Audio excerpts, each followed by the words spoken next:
पिछली श्रृंखला में हमने आधुनिक काल पर विचार किया और यह देखा कि रीतिकालीन शासकों की निरंकुशता ने जनता को विद्रोह पर विवश कर दिया। जनता में अब धीरे धीरे प्रतिकार की भावना घर करने लगी और हम यह भी देखते हैं कि जब मनुष्य पर या किसी पर भी ज़्यादा दबाव पड़ता है तो उसके अंदर विद्रोह की भावना पनपती है। वह डरने के बजाय प्रतिकार का सोचने लगता है। यही बात हमारी जनता के साथ भी हुआ। अब जनता में विद्रोह की ज्वाला पनपने लगी और 1857 आते आते महारानी लक्ष्मीबाई मंगल पांडे, बाजीराव पेशवा, नाना साहब, राव साहब और बाबू कुंवर सिंह के नेतृत्व में देश के हर भाग में क्रांति की ज्वाला सुलग उठी। चारों तरफ से अंग्रेज़ों के विरुद्ध आवाज़ उठने लगा। लोग क्रांति का बिगुल बजा के अंग्रेज़ों का सामना करने के लिए पूरा भारत जाग उठा और यह ज्वाला ऐसी जली कि इसकी जो लौ है मंद भले पड़ी लेकिन समाप्त नहीं हुई। अंततः इसने अंग्रेज़ी साम्राज्य को ही समाप्त कर दिया। लक्ष्मीबाई आदि ने जो ज्वाला जलाया था उसको सरदार भगत सिंह, चंद्रशेखर आज़ाद, राम प्रसाद बिस्मिल, खुदीराम बोस आदि ने जलाए रखा और अंततः बाल गंगाधर तिलक, लाला लाजपत राय, सुभाष चंद्र बोस, महात्मा गांधी, नेहरू आदि ने इसको पूर्णता की तरफ पहुंचाया और देश को आज़ाद किया। तो एक तरफ जो हम देख रहे हैं कि जहां हमारे क्रांतिकारी युवक अंग्रेज़ों का विरोध कर रहे थे तो हमारे साहित्यकार भी जो हैं वो अपनी रचनाओं के माध्यम से स्वतंत्रता सेनानियों को प्रोत्साहित कर रहे थे, उनका उत्साह वर्धन कर रहे थे। अब साहित्य जगत में भी कविता के साथ साथ गद्य का भी प्रादुर्भाव हो गया था। उपन्यास, नाटक, कहानी, रेखाचित्र, संस्मरण आदि का प्रादुर्भाव भी हिंदी साहित्य में हो गया था। यानी अब गद्य भी प्रचुर मात्रा में लिखे जाने लगे। जयशंकर प्रसाद ने अगर एक तरफ अमर्त्य वीर पुत्र हो, दृढ़ प्रतिज्ञ सोच लो, प्रवीर हो जयी बनो, बढ़े चलो करके स्वतंत्रता सेनानियों का मनोबल बढ़ाया तो दूसरी तरफ उन्होंने ऐतिहासिक पात्रों का सहारा लेकर चंद्रगुप्त, स्कंदगुप्त, अजातशत्रु और ध्रुव स्वामी की रचना करके भारत के गौरवशाली अतीत का वर्णन किया। उन्होंने यह बताने का प्रयास किया कि हम शुरू से दबे कुचले नहीं थे, आज भले हम दबे हैं लेकिन पुनः उस गौरव को हम प्राप्त कर सकते हैं।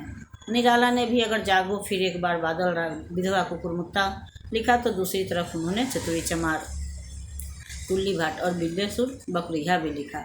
महादेवी वर्मा ने भी विस्तृत नवकाव्य कोई कोना, मेरा न कभी अपना होना, परिचय इतना इतिहास यही, उमरी कल थी मिट आज चली के माध्यम से शासक वर्ग को या पूंजीपति को यह बताने का प्रयास किया कि इस दुनिया की कोई भी संपदा हमारे साथ नहीं जाएगी।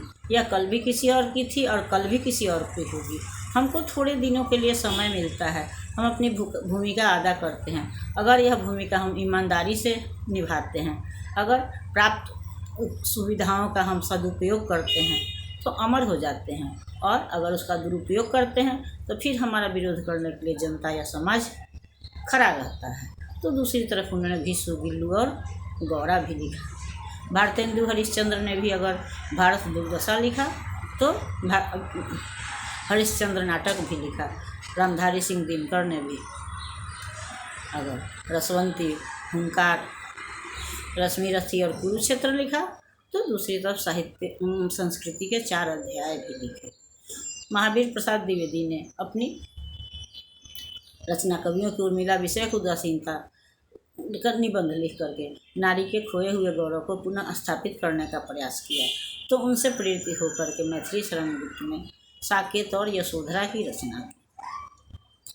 इस तरह से साहित्य में अब गद्य और पद्य दोनों साथ साथ चलने लगे। इसके अलावा राहुल संस्कृत्यान, आचार्य महावीर प्रसाद द्विवेदी, हजारी प्रसाद द्विवेदी, चंद्रधर शर्मा गुलेरी, पांडे बेचन शर्मा और फणीश्वर नाथ रेणु, गे और अष्ट आदि ने भी हिंदी साहित्य के या गद्य पद्य के विकास में महत्वपूर्ण भूमिका निभाई। और प्रेमचंद की तो पहली ही रचना जो नवाब राय के नाम से उन्होंने लिखी थी।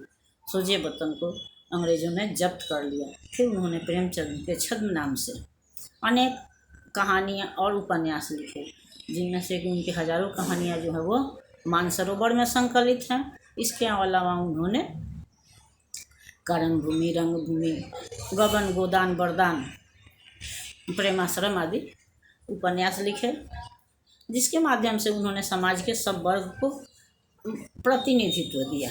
अगर उनका हुरी और मनोहर दबे कुचले किसान का प्रतीक हैं, तो गोबर और बलराज जो है वो क्रांतिकारी युवक के प्रतीक हैं। अगर मालती आधुनिक वाला है, तो धनिया जो है वह कर्मठ संघर्षशील नारी का प्रतीक है। अगर बाबू ज्ञान शंकर स्वार्थी जमींदार हैं, तो प्रेम शंकर सुधारवादी जमींदार हैं। और ज्ञान शंकर का पुत्र जो है वह एक आदर्श और सिद्धांतवादी युवक है, जबकि प्रभाशंकर रईस मिजाज के आदमी हैं। बाबू अमृत राय पढ़े लिखे नवयुवक का प्रतिनिधित्व करते हैं, और उन्होंने विधवा विवाह करके, पूर्णा से विवाह करके समाज को एक नई दिशा दी। उन्होंने यह बताने का प्रयास किया कि विधवाओं को भी जीवन जीने का अधिकार है, उनको भी मौका देना चाहिए। और प्रेमचंद ने न केवल यह अपने कलम से यह उदाहरण पेश किया, बल्कि स्वयं अपनी ज़िंदगी में भी उन्होंने शिवरानी देवी नामक विधवा से पुनर्विवाह किया और समाज के सामने एक नया आदर्श उपस्थित किया। और इस तरह से हम कह सकते हैं कि 19वीं शताब्दी में पद्य के साथ गद्य का भी पूर्णतः विकास हुआ। इसलिए आधुनिक काल को गद्य काल भी कहा जा सकता है। और यह साहित्य की यात्रा जो है हमारी आज भी चल रही है, आज भी जारी है। और आज हिंदी जो है विश्व स्तर पर स्थापित हो चुकी है। इसलिए हम भाषा के नाम पर न तो कभी हीन भावना का शिकार हों और न किसी का निरादर करें।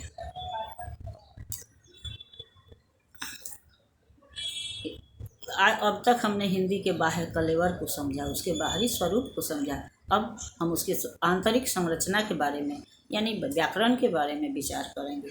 तब तक अगर यह वीडियो आपको पसंद आता है तो उसको लाइक कीजिए, सब्सक्राइब कीजिए, ताकि मेरा उत्साह बढ़े और पुनः नए वीडियोज़ के साथ मैं आपके सम्मुख उपस्थित हो सकूं। तब तक के लिए धन्यवाद।